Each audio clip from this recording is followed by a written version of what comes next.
Hello everyone. जैसा कि मैं आप लोगों को बता दूं, ये लड़ाई बहुत ही आगे तक पहुंच चुकी है।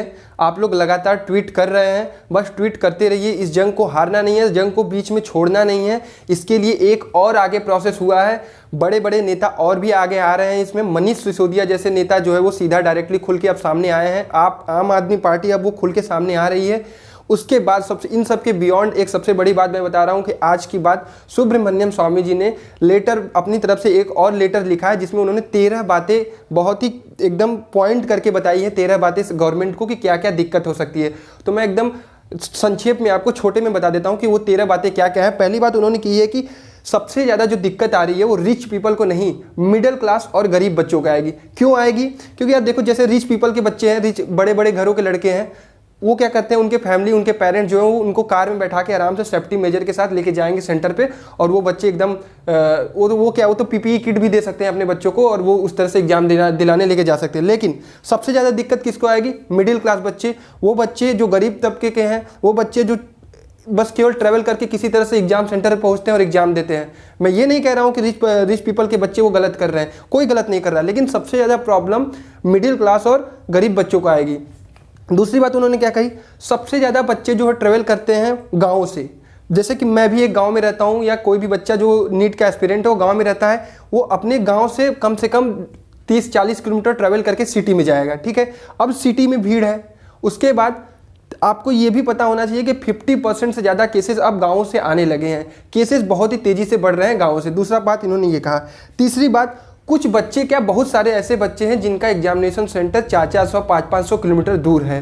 तीसरी बात उन्होंने ये इंपॉर्टेंट उठाई है कि उन बच्चों का क्या होगा जो 400-500 किलोमीटर ट्रेवल करके जाएंगे। चौथी बात, आप लोगों को ये भी पता होगा कि कई बच्चे जो वो होते हैं जिनको एक दिन पहले एग्जामिनेशन सेंटर पे पहुंचना होता है।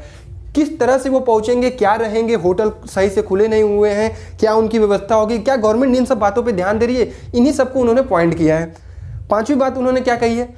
कई जगह पे लॉकडाउन लगा हुआ है। सबसे बड़ी बात, कई जगह पे अभी भी लॉकडाउन चल रहा है जहाँ पे केसेस बहुत ज़्यादा हैं। क्या वहाँ के बच्चे किस तरह से, वो लॉकडाउन लगा हुआ है तो किस तरह से ट्रैवल करेंगे, किस तरह से फूडिंग लॉजिंग होगी उनकी, किस तरह से रुकेंगे, किस तरह से उनका एग्जाम कंडक्ट कराया, इस पर सरकार ने ध्यान दिया है। छठवीं बात उन्होंने कही है कि जैसे नॉर्मल, जब सब कुछ नॉर्मल होता है तो जिस तरह से पब्लिक ट्रांसपोर्ट चलते हैं, ट्रेन चलती है, क्या उस तरह से सब कुछ चल रहा है? आप लोग ये कहते हैं कि सोशल डिस्टेंसिंग का ध्यान रखना है, ट्रेन में भीड़ नहीं लगानी है, पब्लिक ट्रांसपोर्ट में भीड़ नहीं लगानी है, तो बच्चे ट्रेवल कैसे करेंगे? इस पर सरकार ने कभी ध्यान दिया है? इस पर सरकार ध्यान दे के बात कह रही है? छठवीं बात उन्होंने कही है। सातवीं बात उन्होंने कही है कि बच्चों को सेफ खाना कैसे मिलेगा। सबसे सही बात है, इन्होंने कही है कि इस कोविड सिचुएशन में बच्चे अगर कहीं ट्रैवल करके एक दिन पहले जाते हैं तो वहाँ पे खाना पीना कैसे मिलेगा, क्या वो सेफ्टी का ध्यान रखा जाएगा वहाँ पे कोविड के मद्देनजर से? वो क्या बातें हैं जो उन्होंने कही है। आठवीं बात उन्होंने बिहार, असम जैसे नॉर्थ ईस्ट क्षेत्रों पे कही है जहाँ पे बाढ़ आए हुए हैं। वो बच्चे जो फंसे हुए हैं, कोटा में अब नहीं है बच्चे गांव में हैं, अपने घरों पे हैं जहाँ पे बाढ़ आया हुआ है, वो कैसे ट्रेवल करेंगे अपने एग्जामिनेशन सेंटर पे? किस तरह से उनको खाने पीने की दिक्कत हो रही है, उनको रहने की दिक्कत हो रही है, उस बीच आप उनको ट्रेवल करा के लेके जाना चाहते हैं एग्जाम सेंटर पर, किस तरह से लेके जाएंगे? नौवीं बात उन्होंने कही है कि जो आप लोग SOP जो आप लोगों की होती है, स्टैंडर्ड ऑपरेटिंग प्रोसीजर, उस पर आप लोग पूरी तरह से निर्भर हैं। क्या वो पिछले कई सालों से एग्जाम कराने में इतनी तरह से सही रही है? क्या वो हर साल एकदम अच्छे से एग्जाम करा पाती है? कहीं ना कहीं हमेशा त्रुटियां रह जाती हैं। तो उस पर भी उन्होंने सवाल उठाए हैं। 10वीं बात उन्होंने ये कही है कि आप इतने सारे बच्चों के जान के साथ रिस्क नहीं ले सकते हैं, इतना सारा खिलवाड़ आप नहीं कर सकते हैं, बहुत बड़ी डेंजर में आप लाइफ सब बच्चों की कर रहे हैं।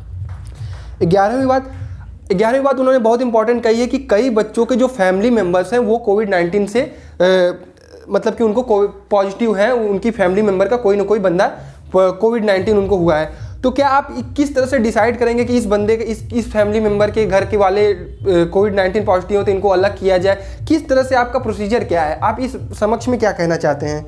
12वीं बात यह है कि जिस तरह से अब हमारे बच्चों पे, नीट और जेईई के बच्चों पे मानसिक दबाव आया हुआ है, मानसिक दबाव एक डर बन गया है। बच्चे एग्जाम से नहीं डर रहे हैं, बच्चे डर रहे हैं तो कोविड-19 से डर रहे हैं, बच्चे डर रहे हैं तो कोरोना से डर रहे हैं। 70,000 केस आ रहे हैं प्रतिदिन, 70,000 केस।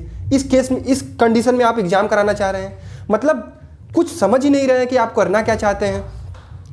13वीं बात ये उन्होंने ये भी कही है उन बच्चों पर जो बच्चे अब्रॉड से आते हैं, मतलब दूर दूर से, फॉरेन से आएंगे। कुछ बच्चे वो भी होते हैं जो फॉरेन में रह रहे हैं, हज़ारों से ज़्यादा बच्चे वो बच्चे होते हैं जो नीट का एग्जाम वो चाहते हैं कि हम भारत में पढ़ें, हम भारत में रहकर अपनी परीक्षा को आगे बढ़ाएं, अपनी शिक्षा को आगे बढ़ाएं, तो उन बच्चों को आप कैसे लेके आएंगे? आप लेके आएंगे तो उनको क्वारंटाइन कैसे करेंगे?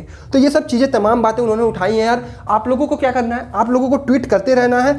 सरकार कितनों भी दबाव बनाए आप पर, आपको नहीं रुकना है, आपको लगातार बने रहना है। बस 3 मिलियन से ऊपर ट्वीट हो चुके हैं। अभी जो 25 अगस्त की मीटिंग होने वाली है उसके पहले आप लोगों को इतना सरकार के ऊपर दबाव बनाना है, कितनी भी एजेंसियां आप लोगों के ऊपर दबाव बनाए, कोचिंग माफिया आप लोगों के ऊपर दबाव बनाए, आपको नहीं रुकना है, आपको बस आगे बढ़ते रहना है।